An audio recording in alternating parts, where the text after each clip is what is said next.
So good morning students, मैं आशा करता हूँ कि आप सब अच्छे हैं। तो आज का हमारा टॉपिक है अलजेब्रिक एक्सप्रेशन एंड आइडेंटिटीज। तो हम पहले समझेंगे कि एक्चुअल में एक्सप्रेशन या एक अलजेब्रिक एक्सप्रेशन होती क्या है, इसकी पहचान कैसे होती है। तो बेटा, एक ऐसी एक्सप्रेशन जो कि कलेक्शन होता है एक या एक से ज्यादा टर्म का। मैंने क्या बताया कि एक एक्सप्रेशन एक कलेक्शन होता है, एक संग्रह होता है इसका एक या एक से ज्यादा टर्म्स का, जो कि जो टर्म्स जो होते हैं वो किससे सेपरेट होते हैं, एडिशन एंड सब्ट्रैक्शन साइन से। आई थिंक जो मैंने आपको टर्म्स की वीडियो सेंड करी थी वो आपने अच्छे से समझा होगा। उसको एक बार मैं फिर से समझा दे रहा हूँ कि टर्म्स कोई एक नंबर भी हो सकते हैं जिसको हम कांस्टेंट वैल्यू बोलते हैं, एक वेरिएबल भी हो सकता है, और क्या हो सकता है, कॉम्बिनेशन हो सकता है, प्रोडक्ट हो सकता है इसका नंबर्स और वेरिएबल का। तो बेटा, अलजेब्रिक एक्सप्रेशन मैंने क्या बताया कि ऐसी एक्सप्रेशन जो कि एक कलेक्शन होता है किसका, एक या एक से ज्यादा टर्म्स का, और वो टर्म्स किससे सेपरेट होते हैं, एडिशन और सब्ट्रैक्शन साइन से। ओके, जैसा कि आप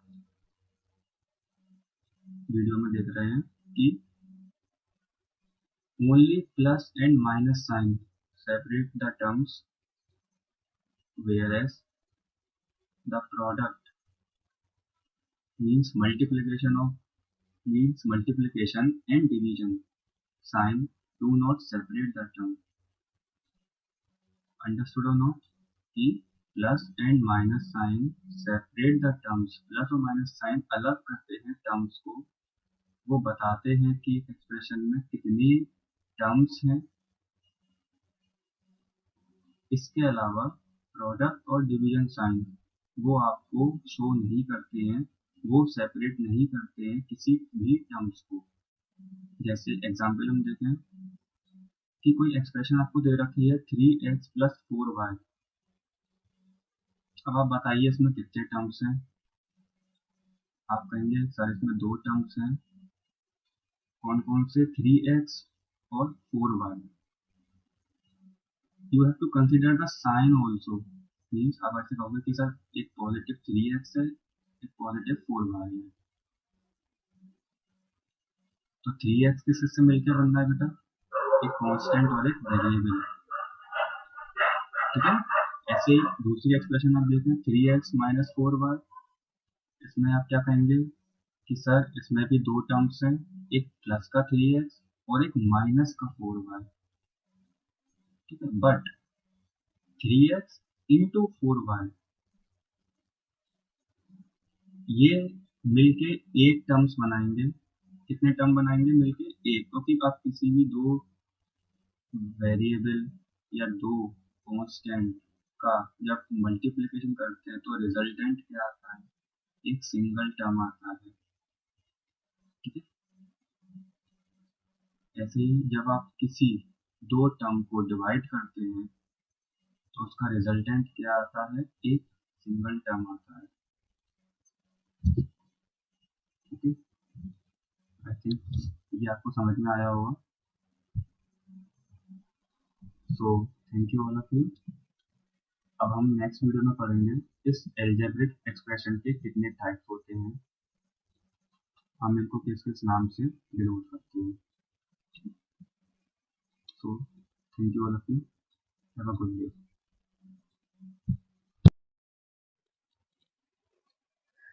सो गुड मॉर्निंग स्टूडेंट्स, अब हम पढ़ते हैं अलजेब्रिक एक्सप्रेशन के टाइप्स ऑफ अलजेब्रिक एक्सप्रेशन।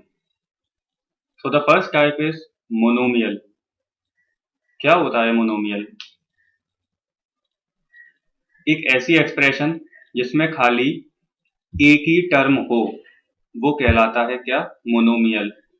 एक बार फिर से रिपीट कर रहा हूं, एक ऐसा एक्सप्रेशन जिसमें खाली एक ही टर्म हो। सबको टर्म मालूम है क्या होते हैं? टर्म कोई कांस्टेंट भी हो सकता है, मीन्स कोई नंबर हो सकता है, कोई वेरिएबल हो सकता है, या कांस्टेंट या फिर नंबर और वेरिएबल का कॉम्बिनेशन भी हो सकता है, मीन्स प्रोडक्ट भी हो सकता है। ठीक है, आपको ये भी बताया गया था कि जो टर्म्स होते हैं वो सेपरेट किससे होते हैं? प्लस से और माइनस साइन से। ठीक है, ना कि मल्टीप्लाई और डिवाइड साइन से। क्लियर है? तो हम टॉपिक पे आते हैं। तो पहला था monomial. Monomial which has only one term, ऐसी एक्सप्रेशन जिसमें खाली एक ही टर्म हो वो कहलाता है मोनोमियल। जैसे आप एग्जाम्पल्स इसमें देख रहे हैं, एक्स एक ही टर्म है, 5xy ये एक ही टर्म है, ये कॉम्बिनेशन है कांस्टेंट और वेरिएबल्स का, जहाँ पे 5 एक कांस्टेंट वैल्यू है और x और y एक वेरिएबल है जिसकी वैल्यू हम चेंज कर सकते हैं, वेरिएबल। ठीक है, नेक्स्ट है -7x/4, डिवाइड साइन है, एक ही टर्म है, सेपरेट नहीं हो रहा है, जिसमें -7/4 क्या है? एक कांस्टेंट टर्म है और x क्या है? एक वेरिएबल है। Same as ax² 7। क्लियर? ऐसे binomial, an expression which has two terms, वो क्या कहलाता है? बाइनोमियल। जैसे 2a plus x, 7x/4 -8, 2x² -y²। तो यहाँ पे ये प्रूव हो गया कि plus and minus sign separates the term. In examples हमने देखा होगा कि 2a प्लस x, यहाँ पे कितने टर्म्स हैं? 2। कैसे पता चला? क्योंकि प्लस और माइनस साइन ही सेपरेट करते हैं किसको? एक एक्सप्रेशन को। तो क्लियर है बेटा? ऐसी trinomial, an expression which has 3 terms. Multinomial क्या होते हैं? An expression which has more than 3 terms, जिसमें 3 टर्म से ज्यादा हो सकते हैं, जैसे 4 हो सकते हैं, 5 हो सकते हैं, 6 हो सकते हैं। ठीक है, उसको हम मल्टीमोनियल कहते हैं। और लास्ट जो सबसे इंपॉर्टेंट है, पॉलिनोमियल। पॉलिनोमियल क्या होता है? कि एक एक्सप्रेशन विच हैज 2 और मोर देन 2 टर्म्स, जिसमें एक ऐसी एक्सप्रेशन जिसमें 2 टर्म भी हो सकते हैं, 3 भी हो सकते हैं, 3 से ज्यादा भी हो सकते हैं, मीन्स मल्टीमोनियल भी हो सकते हैं। तो ऐसे एक्सप्रेशन को हम कहते हैं पॉलिनोमियल। ये जो बेटा पॉलिनोमियल है, इसको समझना आपको बहुत ज्यादा जरूरी है, क्योंकि ये एक क्लास 9th का चैप्टर है पूरा। तो बेटा इसका कॉन्सेप्ट समझना आपको बहुत ज्यादा जरूरी है। ठीक है, तो एक बार फिर से रिपीट कर रहा हूं मैं। पॉलिनोमियल क्या होता है? एक ऐसी एक्सप्रेशन विच हैज 2 और मोर देन 2 टर्म्स, एक ऐसी एक्सप्रेशन जिसमें 2 या 2 से ज्यादा टर्म होते हैं, वो क्या होती है? पॉलिनोमियल।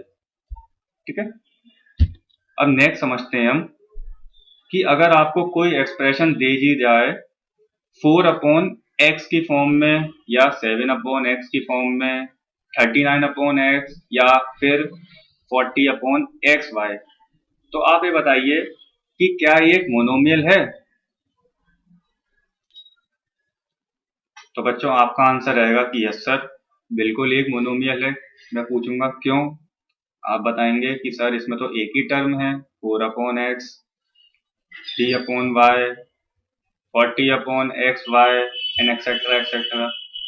तो मैं कहूंगा बेटा ये जब तक मोनोमियल नहीं कहलाएगा, ये जब तक मोनोमियल नहीं कहलाएगा, जब तक कि x की वैल्यू 0 ना हो। मीन्स x एक वेरिएबल है जो कि डिनोमिनेटर में है। अगर x की वैल्यू 0 नहीं होगी, मीन्स x वैल्यू 0 को छोड़ के x की वैल्यू 0 के अलावा कुछ भी हो सकती है, 1, 1.2, 1.3, 2, 4, 5, 6 up to 1000, up to infinity. तो अगर x की वैल्यू 0 ना हो तो आप इस टर्म को एक मोनोमियल कह सकते हैं। इफ अगर x की वैल्यू 0 आ गई अगर x की वैल्यू को आप इक्वल रखते हैं 0 के, तो वो जो रिजल्टेंट आएगा वो आएगा अनडिफाइंड रिजल्टेंट, मतलब वो डिवाइड नहीं हो सकती। समझने वाली चीज ये है कि अगर आप किसी न्यूमरेटर को डिनोमिनेटर, जैसे सॉरी, अगर आप किसी भी नंबर को 0 से डिवाइड करते हैं तो उसका आंसर हमेशा अनडिफाइंड आता है, मींस कोई भी नंबर 0 से डिवाइड नहीं हो सकता है।